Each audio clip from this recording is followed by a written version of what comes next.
ನನ್ನನ್ನು ಕ್ಷಮಿಸಿಬಿಡಮ್ಮ. ಅಪ್ಪಾಜಿ, ನೀವು ಹುಚ್ಚಿದ್ದೀರಾ? ಈ ರೀತಿ ಮಾತನಾಡ್ತಾ ಇದ್ದೀರಾ?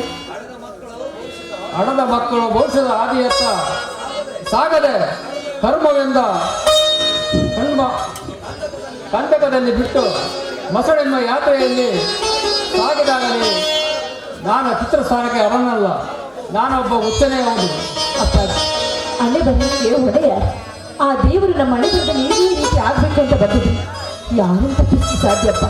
ಅದೆಲ್ಲ ನಮ್ಮ ಹಣೆ ಬರೆಯದ ಭಾರ ಅಲ್ಲವೇ? ಮಗು, ನಿನ್ನ ವಯಸ್ಸು ಚಿಕ್ಕದಾರರು ಚೊಕ್ಕಾದ ಮಾತನಾಡ.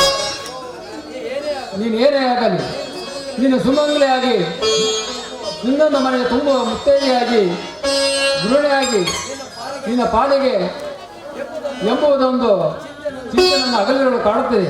ಅಪ್ಪಾಜಿ, ಯಾವುದಕ್ಕೂ ಕಾಲ ಕೂಡ ಬರಬೇಕು ಅಪ್ಪಾಜಿ. ನೋಡಿ, ಬೇಸಿಗೆ ಕಾಲದಲ್ಲಿ ಮೇಘರಾಜನು ಕೆಳಗೆ ಇಳಿಬೇಕು ಅಂದ್ರೆ ಅದು ಸಾಧ್ಯವೇ? ಯಾವ ಯಾವ ಕಾಲದಲ್ಲಿ ಏನಾಗಬೇಕೋ ಅದು ಹಾಗೆ ಆಗುತ್ತೆ. ನೀವು ಚಿಂತಿಸಬೇಕು. ಬನ್ನಿ, ವಿಶ್ರಾಂತಿ ಪಡೆಯುವಂತೆ.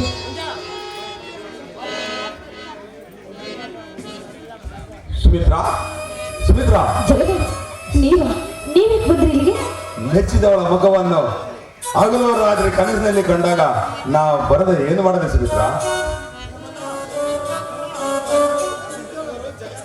ಇವರು ಜಗನ್ನಾಥ ಅಂತ.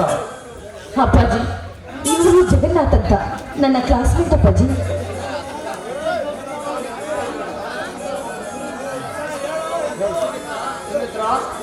ಹೋಗಮ್ಮ, ಬೆಳಗ್ಗೆ ಹೋಗಿ ಕಾಫಿ ಮಾಡಿಕೊಂಡು ಬಾ. ಆಗಲೇ ಒಂದವರ ಅತಿಥಿಗೆ ಅರಟೆ ಹೊಡೆಯಬಾರದು.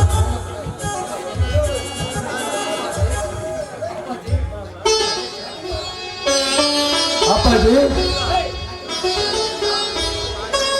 ಜಗದೀಶ,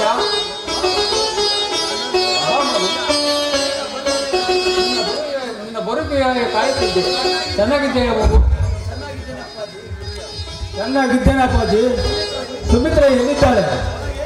ಬೆಳಗ್ಗೆ ಕಾಫಿ ತರಲು ಹೋಗಿದ್ದಾಳೆ. ಇವರು ಜಗನ್ನಾಥ ಅಂತ, ಸುಮಿತ್ರೆಗೆ ಬೇಕಾದವರು. ಸುಮಿತ್ರೆಗೆ ಬೇಕಾದ್ರೆ ಅಂದ್ರೆ ಅವಳಿಗೂ ನಿಮಗೆ ಏನು ಸಂಬಂಧ? ನೀವು ತಪ್ಪು ಭಾವಿಸದವೆಂದರೆ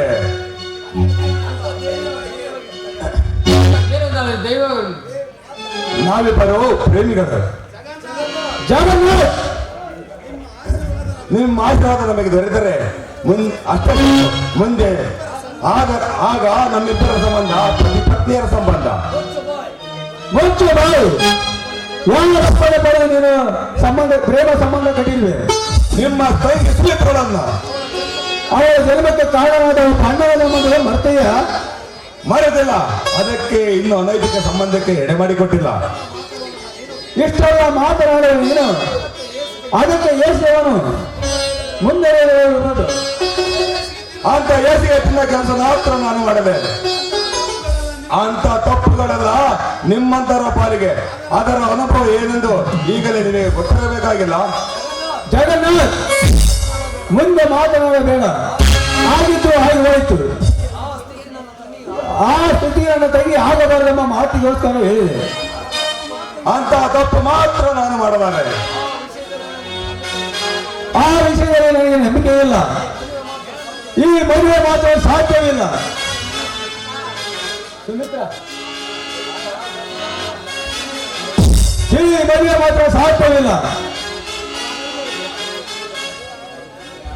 ಅಣ್ಣ, ಹೌದಮ್ಮ ಸುಮಿತ್ರ, ಈಗಾಗಲೇ ನಮ್ಮ ಬಾಳು ಕಷ್ಟವನ್ನು ಕೊಡವೆಂದು ಹೇಳಿ ಇದನ್ನು ನಂದು ಕುಂದಿ ಹೋಗಿದೆ.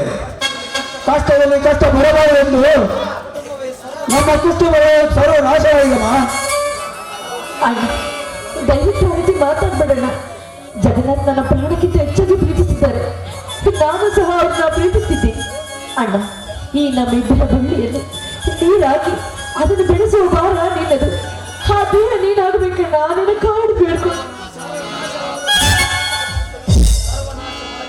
ಸರ್ವನಾಶವಾಗಿ ನನ್ನ ಬಾಳ ಪ್ರಪಂಚವೇ ಎಲ್ಲವೂ ಶೂನ್ಯ. ಸುಮಿತ್ರ, ಅರಿಯದ ವಯಸ್ಸಿನಲ್ಲಿ ದುಡುಕಿದ ನನ್ನ ಬಾಳು ಕೆಳಕಿನಂತೆ ಸಾಗಿದೆ. ಮುಚ್ಚಿನಂತೆ ನನ್ನ ತಂಗಿಯ ತಂಗಿದ ಬಾಳು ಹತ್ತಿರ ಪಾಲು ಆಗಬಾರದೆಂದು ನನ್ನ ಆಸೆ. ಜಗದೀಶ, ನಿನ್ನ ಮನಸ್ಸಿಗೆ ತಿಳಿದಂತೆ ಮಾತನಾಡುವುದರಲ್ಲಿ ಯಾವ ಅರ್ಥವೂ ಇಲ್ಲ. ಅರ್ಥಪೂರ್ಣವಾದ ನಮ್ಮ ಪ್ರೇಮಕ್ಕೆ ಕುಂದ ತರೋ ಸಾಹಸ ಮಾತ್ರ ಎಂದಿಗೂ ಮಾಡಬೇಡಿ. ಭೂಮಿಯೇ ಪಾತ್ರದ ನನ್ನನ್ನು ನುಂಗಲಿ, ಆಕಾಶವೇ ನನ್ನ ತಲೆಯ ಮೇಲೆ ಬೀಳಲಿ, ಸೂರ್ಯ ಚಂದ್ರನ ಉದಯಿಸಲಿ, ಕತ್ತಲಾವರಿಸಲಿ. ನಿನ್ನ ತಂಗಿ ಸುಮಿತ್ರವೇ ನನ್ನ ಭಾವಿಪತಿ ಎಂದು. ಸುಮಿತ್ರ ನಿನ್ನಿಷ್ಟವೇನೆಂದುದು ನಿಮ್ಮ ಅಣ್ಣನಿಗೆ ನನ್ನ ಜೊತೆ ಬರಲು ನೀನು ರೆಡಿಯಾಗಿರು. ಜಗನ್ನಾಥ್, ದಯವಿಟ್ಟು ದುಡುಕಬೇಡಿ. ದೊಡ್ಡವರ ಆಶೀರ್ವಾದವಿಲ್ಲದೆ ನಮ್ಮ ಮದುವೆ ಎಂದೂ ಆಗುವುದಿಲ್ಲ. ಅಣ್ಣ, ನನ್ನ ಸಂತೋಷವಾಗಿ ಅರಿಸಿ ಕಳಿಸ. ಸುಮಿತ್ರ, ನಿನ್ನಿಷ್ಟ ಮಾಡುವ ಜನ್ಮದ ಮೇಲೆ ಏನಾದರೂ ಪಡೆಯಬಹುದು. ತಂಗಿ ಎಂಬ ವಸ್ತುವನ್ನು ಪಡೆಯಲು ಸಾಧ್ಯವೇನಮ್ಮ? ಪೂರ್ವ ಜನ್ಮದಲ್ಲಿ ಪುಣ್ಯ ಮಾಡಿ ಹುಟ್ಟಿರ್ಬೇಕಮ್ಮ. ನಿನ್ನ ಕೈಯ ಬಂದು ನಾನು ಏನು ಸುಖ ಸಂತೋಷ ಪಡಲ್ಲಮ್ಮ. ನಿನ್ನಿಷ್ಟವೇ ನನ್ನಿಷ್ಟ. ಹೋಗಿ ಬಾ ಅಪ್ಪಾಜಿ.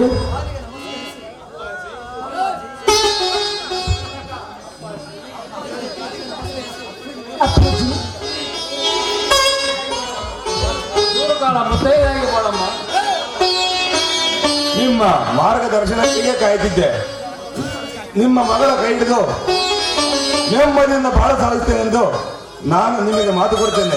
ನನ್ನಿಂದ ಏನಾದರೂ ತಪ್ಪಾಗಿ ಮಾತಾಡಿದರೆ ದಯವಿಟ್ಟು ನನ್ನನ್ನು ಕ್ಷಮಿಸಿ.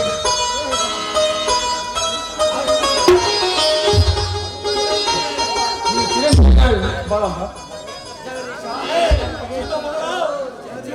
ಜಗದೀಶ, ಆಗ ನೀನು ಈ ಮನೆ ಎರಡು ಕಣ್ಣಾಗಿ ಸುಮಿತ್ರಗಳನ್ನು ಸಂತೋಷದಿಂದ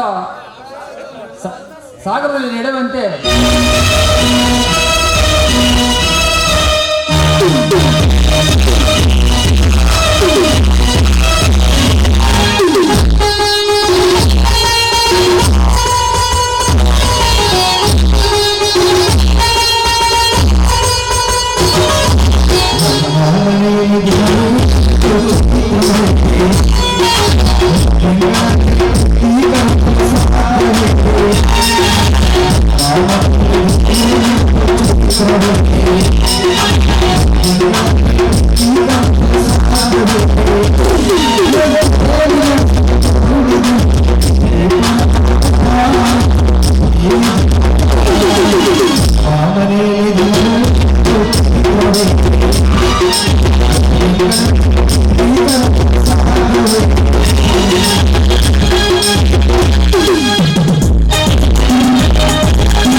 ಜಗದೀಶ, ನಾನು ಬರಲೇ.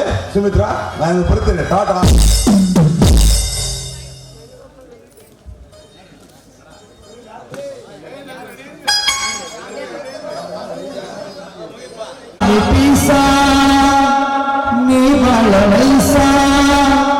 ನಾಟಕದ ಹುಡುಗರು